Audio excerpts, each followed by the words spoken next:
Hello' friends, আপোনালোক সকলোকে মোৰ চেনেললৈ স্বাগতম জনালোঁ। আমাৰ দেশত আজি পৰ্যন্ত ক'ভিড-19ৰ সন্ত্ৰাস চলি আছে। বাতৰি কাকত, নিউজ চেনেল আদিত চকু দিলেই আমি ক'ভিডৰ ভয়াৱহতাৰ উমান পাওঁ। ক'ভিড-19ৰ সন্ত্ৰাসৰ পৰা জনসাধাৰণক উদ্ধাৰ কৰিবলৈ এফালে স্বাস্থ্যকৰ্মীসকলে দেহেকেহে লাগি আছে, আনফালে চৰকাৰেও জনসাধাৰণক বিভিন্ন নীতি নিয়মৰ মাজেৰে আগবঢ়াবলৈ পৰামৰ্শ দি আহিছে। আশা ৰাখিছোঁ অতি সোনকালেই আমি এই দুৰ্যোগৰ পৰা মুক্তি পাম। চৰকাৰে আগবঢ়োৱা নীতি নিয়মসমূহৰ ভিতৰত এটা হ'ল প্ৰতিটো অযুগ্ম সংখ্যাৰ তাৰিখৰ দিনা অযুগ্ম সংখ্যাৰ বাহন আৰু যুগ্ম সংখ্যাৰ তাৰিখৰ দিনা যুগ্ম সংখ্যাৰ বাহনহে জনসাধাৰণে চলাব পাৰিব। নিয়মটো ভালেই আছিল বাৰু, কিন্তু আচৰিত তেতিয়াহে হ'লোঁ যেতিয়া বহুসংখ্যক শিক্ষিত মানুহে যুগ্ম সংখ্যা অযুগ্ম সংখ্যাক লৈ কিছু কনফিউজ হোৱা দেখা গ'ল। তেতিয়া অনুভৱ হ'ল মানুহে বহুত ডাঙৰ ডাঙৰ হিচাপ নিকাচ জীৱনত কৰে, কিন্তু তাৰ লগত জড়িত বহু ক্ষুদ্ৰ কিন্তু গুৰুত্বপূৰ্ণ গণিতৰ সূত্ৰ জীৱনৰ পৰা পাহৰি যায়। সেয়েহে আজিৰ ভিডিঅ'ত বিদ্যালয়তে আমি শিকি পোৱা গণিতৰ কিছুমান গুৰুত্বপূৰ্ণ সূত্ৰ সংজ্ঞা মনত পেলাবলৈ আগবাঢ়িলোঁ। মোৰ দৃঢ় বিশ্বাস ইয়াৰ দ্বাৰা আমি বিভিন্ন ধৰণে উপকৃত হ'ব পাৰিম। প্ৰথম প্ৰশ্ন, স্বাভাৱিক সংখ্যা কোনবোৰ? উত্তৰ 1, 2, 3, 4, 5, 6 আদি অসীমলৈ সকলো সংখ্যাই স্বাভাৱিক সংখ্যা বুলি কোৱা হয়। দ্বিতীয় প্ৰশ্ন, আটাইতকৈ সৰু স্বাভাৱিক সংখ্যা কি? আটাইতকৈ সৰু স্বাভাৱিক সংখ্যা হ'ল 1। পূৰ্ণ সংখ্যা কোনবোৰ? পূৰ্ণ সংখ্যা হ'ল 0 আৰু সকলোবোৰ স্বাভাৱিক সংখ্যাই একেলগে পূৰ্ণ সংখ্যা বুলি কোৱা হয়। আটাইতকৈ সৰু পূৰ্ণ সংখ্যা কোনটো? আটাইতকৈ সৰু পূৰ্ণ সংখ্যা হ'ল 0। অখণ্ড সংখ্যা কোনবোৰ? 0, 0তকৈ সৰু সংখ্যাবোৰ যেনে -1, -2, -3 ইত্যাদি, আৰু 0তকৈ ডাঙৰ সংখ্যা যেনে 1, 2, 3, 4 অসীমলৈ সকলো অখণ্ড সংখ্যা। ধনাত্মক অখণ্ড সংখ্যা কাক বোলে? যিবিলাক অখণ্ড সংখ্যা 0তকৈ ডাঙৰ যেনে 1, 2, 3, 4 আদি, তেনে সংখ্যাবোৰক ধনাত্মক অখণ্ড সংখ্যা বোলে। ঋণাত্মক অখণ্ড সংখ্যা কাক বোলে? যিবিলাক অখণ্ড সংখ্যা 0তকৈ সৰু যেনে -1, -2, -3, -4 আদি, তেনে সংখ্যাক ঋণাত্মক অখণ্ড সংখ্যা বোলে। আটাইতকৈ ডাঙৰ ঋণাত্মক অখণ্ড সংখ্যা কোনটো?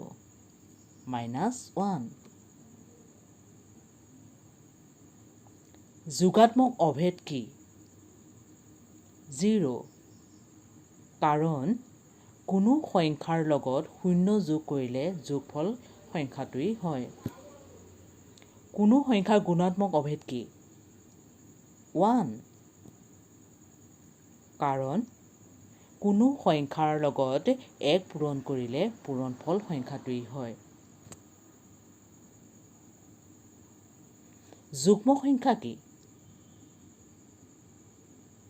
সহজ ভাষাত ক'ব গ'লে কোনো সংখ্যাৰ এককৰ ঘৰত যদি 0, 2, 4, 6, 8 থাকে, তেনে সংখ্যাক যুগ্ম সংখ্যা বোলে।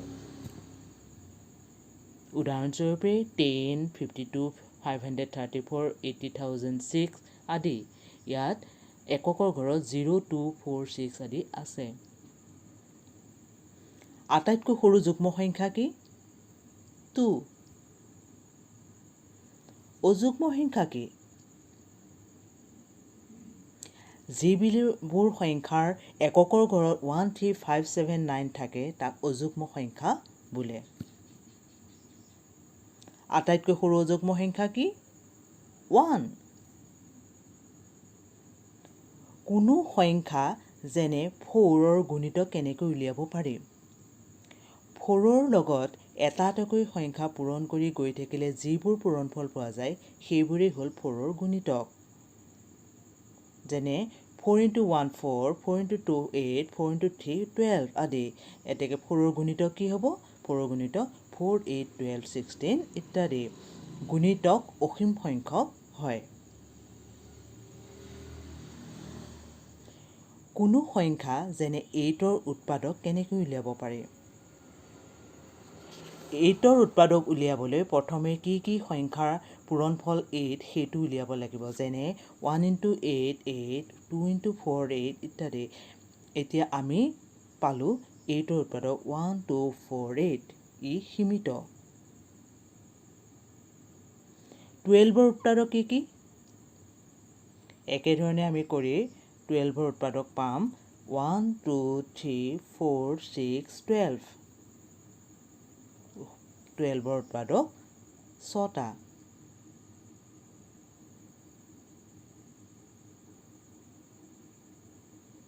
1 2 3 5 আৰু 7ৰ উৎপাদক কি? 1ৰ উৎপাদক 1, 2ৰ উৎপাদক 1 আৰু 2, 3ৰ উৎপাদক 1 আৰু 3, 5ৰ উৎপাদক 1 আৰু 5, 7ৰ উৎপাদক 1 আৰু 7। 2 3 5 7 11 আদি সংখ্যাবোৰৰ উৎপাদক 2টা 1 আৰু সংখ্যাটো নিজে। এনে সংখ্যাক মৌলিক সংখ্যা বোলে। যৌগিক সংখ্যা কাক বোলে?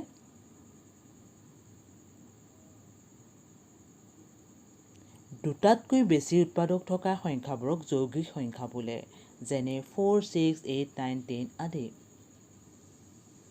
প্ৰথম 10টা মৌলিক সংখ্যা কি? 2 3 5 7 11 13 17 19 23 আৰু 29। প্ৰথম 10টা যৌগিক সংখ্যা কি? 4 6 8 9 10 12 14 15 16 আৰু 18। Subscribe please. Thank you.